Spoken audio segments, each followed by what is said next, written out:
Kumusta po kayo? Bago po ang lahat, first things first.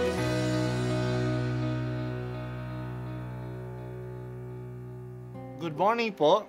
Sinisimulan po natin ngayon ang first things first. At dito po, tinatalakay natin sa unang bahagi ng umaga natin ay ang first readings na binabasa po sa banal na misa. Ito pong tinatalakay natin kasi madalas po marami na tayong alam tungkol sa gospel readings. Pero konti po ang nagsasalita sa first readings. Pero ang first readings, bahagi din po yan ng Biblia, ng banal na kasulatan. Kaya susubaybayan po natin ang mga first readings, basahin po natin at kuminsan kailangan ng basahin ng 2 o 3 beses bago maintindihan kasi hindi po tayo familiar sa mga istorya at sa mga kaisipan na tinatalakay dito. Ang pagbasa mula sa mga gawa ng mga apostol. Noong mga araw na iyon, nagsalita si Pedro. Alam ninyo ang nangyari sa buong Judea na nagsimula sa Galilea nang mangaral si Juan tungkol sa binyag. Ang sinasabi ko ay tungkol kay Jesus na taga Nazaret. Ipinagkaloob sa kanya ng Diyos ang Espiritu Santo at ang kapangyarihan bilang katunayan na siya nga ang hinirang. Sapagkat sumasa kanya ang Diyos, saan man siya pumaroon at gumagawa siya ng kabutihan at nagpapagaling sa lahat ng pinahihirapan ng diablo. Saksi kami sa lahat ng ginawa niya sa lupain ng mga Hudyo at sa Jerusalem. Gayunman, siya ay ipinako sa krus, ngunit muli siyang binuhay ng Diyos sa 3 araw. Napakita siya, hindi sa lahat ng tao, kundi sa amin lamang na noon pang unay pinili na ng Diyos bilang mga saksi. Kami ang nakasama niyang kumain at uminom pagkatapos na siya'y muling mabuhay. Inatasan niya kaming mangaral sa mga tao at magpatotoo na siya ang itinalaga ng Diyos na maging hukom ng mga buhay at mga patay. Siya ang tinutukoy ng mga propeta ng kanilang ipahayag na bawat mananalig sa kanya ay tatanggap ng kapatawaran sa kanilang mga kasalanan sa pamamagitan ng kaniyang pangalan. Ang salita ng Diyos. Salamat sa Diyos. Happy Easter sa ating lahat. Ang muling pagkabuhay ni Jesus ay ang pinakapruweba na si Jesus ay ang pinili at pinadala ng Diyos. Ang kanyang mga gawain, lalo na ang kanyang pag-aalay ng sarili, ay katanggap-tanggap sa Diyos. Ang kanyang muling pagkabuhay ay hindi lang para sa Kanya. Tayo nakikibahagi dito sa ating pagtanggap sa Kanya, sa ating binyag. Nagkaroon din tayo ng bagong buhay sa ating pakikiisa kay Kristo. Kaya nga sinabi niya sa atin, kaya nga sinasabi natin ngayon, we are the Easter people and Alleluia is our song.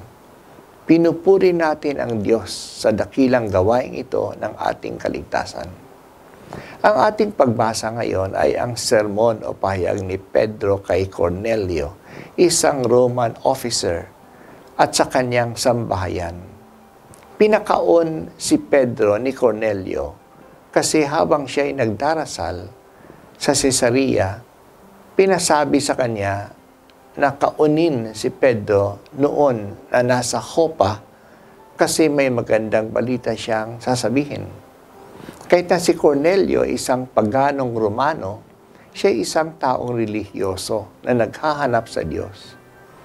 Pagdating ni Pedro sa kanyang bahay sa Cesarea, nagsimula ng magpahayag si Pedro tungkol kay Jesus. Ginabayan si Jesus ng Espiritu Santo, sabi niya, at saan man siya pumaroon, gumagawa siya ng mabubuti na at nagpapalayas ng mga demonyo at nagpapagaling sa mga may sakit. Sinabi ni Pedro na siya ang kasama niya at saksi siya sa mga ito, sa mga ginagawang ito. Si Jesus ay pinako sa krus, muling nabuhay pagkaraan ng 3 araw. Nakita siya ng mga alagad at nakikain siya sa kanila nung siya ay muling mabuhay. Kaya ang alagad ay hindi lang saksi sa mga gawain ni Jesus bago siya mamatay. Sila ay mga saksi, lalong-lalo na ng kanyang pagkabuhay at muling pagkabuhay. Ngayon, sila ay inatasan na ipangaral si Jesus na siya ang itinutukoy ng mga propeta noon pa man at ngayon ay tatanggap sa kanya ng may pananampalataya, ay tatanggap ng kapatawaran sa kanilang mga kasalanan. Ang pahayag ni Pedrong ito ay ang kerigma, ng ibig sabihin ang core message ng pananampalataya.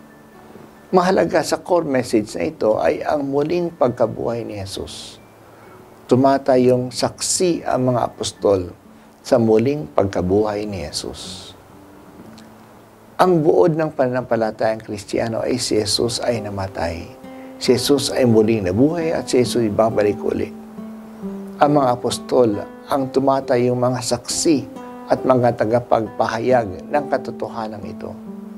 Katotohanang nagliligtas kasi ang lahat ng tatanggap sa pahayag na ito ay may pananampalataya ay makikibahagi sa tagumpay ni Jesus laban sa kasamaan at sa kamatayan. Mula noong panahon ang mga apostol hanggang ngayon, ito ang pahayag ng simbahan. Ang sakramento ng binyag ay ang ating pakikiisa sa pagkamatay at pagkabuhay ni Jesus. Sa binyag, itinakwil na natin si Satanas at ang kanyang mga gawain at ipinanak na tayo sa tubig ng pananampalataya sa Diyos Ama, Diyos Anak at Diyos Espiritu Santo. Ang hamon sa atin na nabinyagan na ay isabuhay ang ating binyag. Palagi nating tatalikuran ang kasamaan at palaging kumapit sa Diyos sa ating pananampalataya. Ang pahayag ni Pedro kay Cornelio ay nagtapos ng pagtanggap ni Cornelio at ng kanyang sambahayanan na sila ay mabinyagan. Aleluya! Si Jesus ay muling nabuhay. Tulungan mo kami, Panginoong Jesus, na isabuhay ang bagong buhay na iyong ibinigay sa amin.